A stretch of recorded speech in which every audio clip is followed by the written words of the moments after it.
In Boston, an elderly homeless man walked into a bank with a worn-out backpack and calmly said he wanted to deposit $1 million in cash. The whole lobby went silent, and the bank manager immediately escorted him into a private office. The coffee had barely been set down when the manager finally asked, "What exactly do you do to save up that kind of money?" The old man grinned and said, "Truth is, I've never worked a regular job a day in my life. I make my living betting people, and I've never lost." The manager rolled his eyes. The old man noticed and said, "All right then, let's make a bet. Tomorrow morning you're going to have a birthmark the size of a hand on your right butt cheek. If you don't, the $1 million is yours." The manager thought it sounded ridiculous, so he agreed on the spot. The next morning, the old man came back with a sharply dressed man carrying a briefcase. He said, "This is my lawyer, he's here as a witness."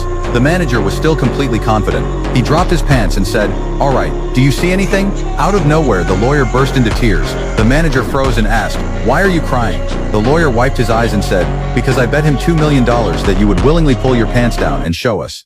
The manager's face turned red, then completely pale. He couldn't say a word. The old man patted him on the shoulder and said, "Don't always assume you're the smartest person in the room. In this world, what really matters isn't strength, it's brains." Then he deposited the money like nothing had happened and walked right out. Many years later, the old man, now much older, ordered food delivery, and a delivery driver named Chloe showed up at his door. Out of nowhere, he said to her, "Starting tomorrow, I want you to knock on my door once a day. As long as I answer, I'll give you $100 each time. And if one day I don't answer, call the building manager."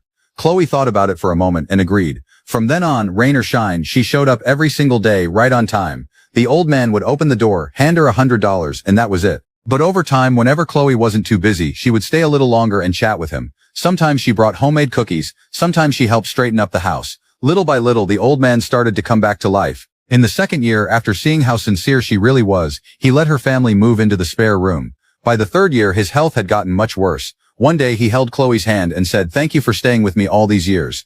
Now I finally know what it feels like to have a granddaughter. This house is yours, and the money in my account is yours too." But that still wasn't the real point.